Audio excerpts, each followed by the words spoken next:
Hi guys, feeling very nervous. I don't know why. Hi guys, welcome to the video. This is a really exciting one because this means that you are preparing for your arrival, which is so crazy. I know the lead up to moving to Canada can feel really there's parts that's kind of slow and you're like, okay, I'm ready to go. But if you're watching this video, that means you're actually getting ready to go. So that's super, super cool. This is a really important one because it's everything to do with what you need to bring to get your visa, right? So right now you probably have your POE, which is your port of entry, the thing that says, hey, you've got your visa, but it's going to be approved by an officer when you arrive in Canada, which is a really big deal. I will disclaimer and say that not everyone is going to be asked to show all of these documents, but they do have the right to ask for all of these documents. And if you cannot provide these documents, then they can decline your visa, which would be super, super bad and terrible because you've spent a lot of money and time organizing these things. You don't want to get caught up in a silly little mistake. So definitely keep watching this video. Make sure you note down all these important things that I'm going to tell you. I'm going to try and provide all the kind of visual documents that I can for you, so it's a little easier to understand the things that I'm talking about, so that when you're getting yours ready, you can be like, cool, that matches what I'm supposed to have. If you don't know, I do have my Working Holiday ebook, which goes over all these things in much more detail. So if you're more of like a visual learner, more of like a step-by-step kind of person, and you want all this information in one spot, definitely go check out my ebook. It's super affordable. And another thing that's really important for you to organize before doing this part, which is your supporting documents, you need to make sure that you have IEC medical insurance. You cannot come to Canada without emergency insurance. But if you don't know anything about IEC insurance, if you don't know about how much coverage you get, you don't know how to organize it, anything like that, I do have a good video on that, which will go over everything in detail.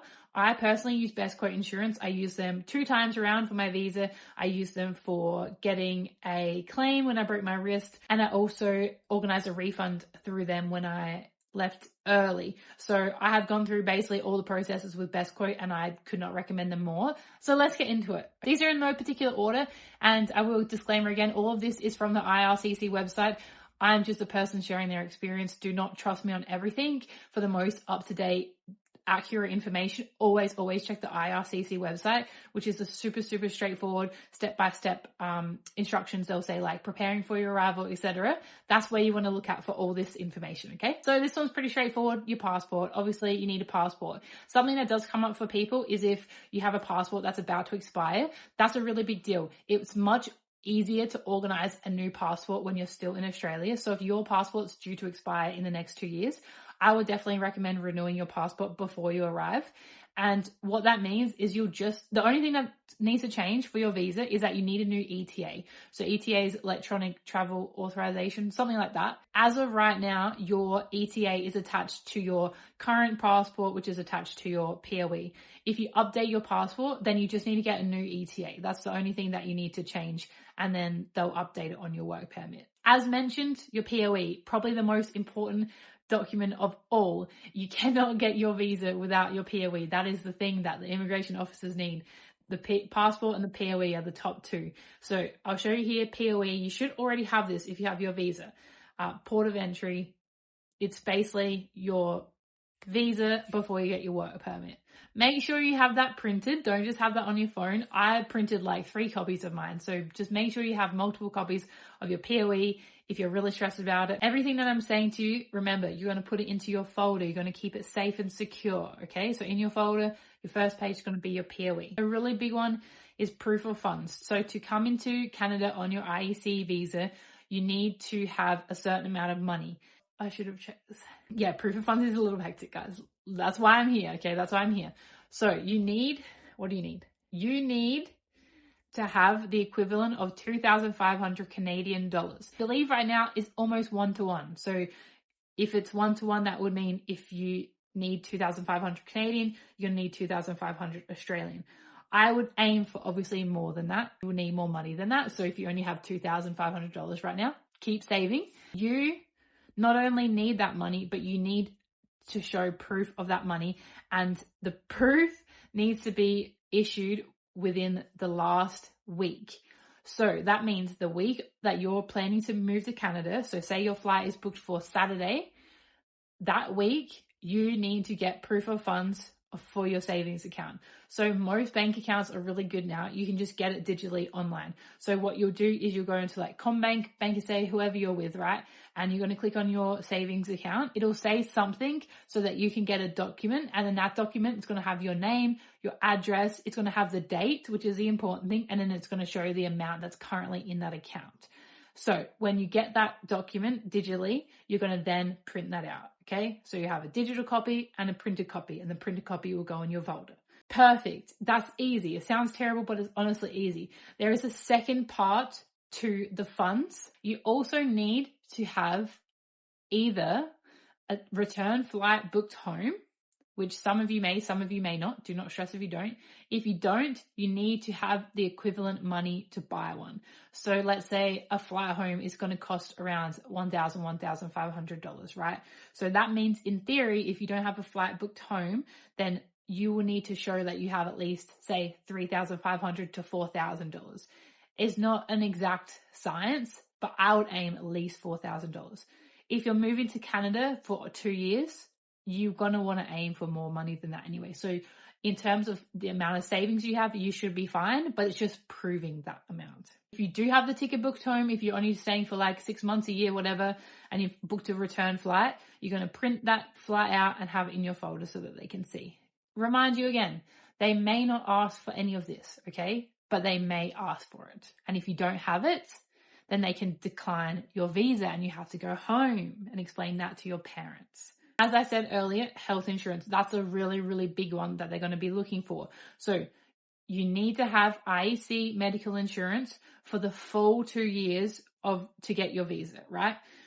If you have less than your 2 years, say you have 1 year of health insurance because you're like, yeah, I'm only going to stay a year, then they may only offer you a visa for 1 year. They will only offer you a visa for the amount of insurance that you have. So if you were like, haha, I'm going to be sneaky and just get 6 months, then they might see that and then only give you a 6-month visa.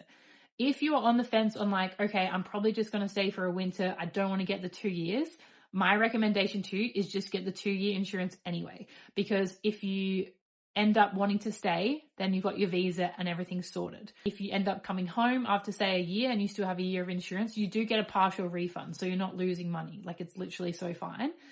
I think if you're not sure on your plans, definitely try and get your 2-year visa. 100%. You can always come home and then go back. So like say you might come for a winter, come home for a bit, then you can go back if you want. Okay. So keep your options open, get your insurance, and get it for 2 years. Like I said, it's not about just getting it, it's about proving it. So you're going to print out your health insurance and you're going to put that in your folder. They mainly just need to see like the expiry. So it'll say like insurance covered from this date to this date. That's what they're looking for. They're not going to care about how much you're covered for or anything. Don't stress about that. Finally, as it says on your POE and on the website and everywhere else, the immigration officers do have the right to request your original documents from your visa application. So that's things like your police certificate, your resume, your ID, although the family form, anything that you used when you first submitted your visa application, they can request to see. So print out a copy of those things and put it in your folder. Better to have and not need than need and not have. Some more documents that I really recommend to keep in your folder just in case.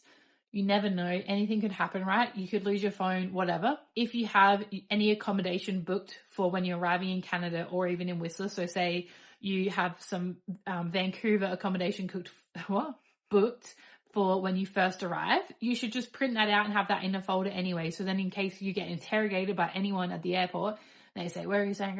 You can say, hey, I'm staying in this hotel. Here's my booking. You can see. Say you've already received your work contract, say you're working for the mountain or whatever, and you've already received some paperwork, go ahead and print that out and have that anyway. You don't have to have a job offer come to Canada. They did have that as a rule in I think during COVID.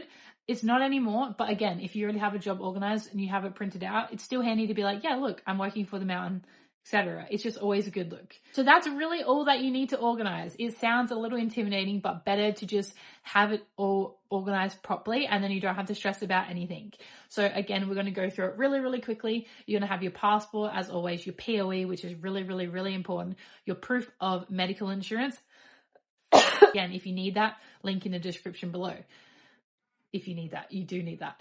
You're going to have your proof of funds, which is your equivalent to 2,500. You're going to have either the return flight or proof of funds for that as well, and a copy of the documents that you use for your visa application. So straightforward. You've got this. I believe in you. If you need any extra help with anything, just leave a message either below in the comments, or you can message me on Instagram if you have like a more direct personal question. Definitely Instagram's the way to go, and I can get back to you there. Keep following along with this playlist because I got so much ready for you for your arrival. There's lots going on. I would definitely recommend next probably to watch your first 24 hours, because that's really like kind of the next step to this. So it's like arriving in Canada, going through immigration, all that kind of thing. So that's where all of this stuff kind of comes in handy. So I hope that helps. I really appreciate you guys, and I will see you in the next one. Bye.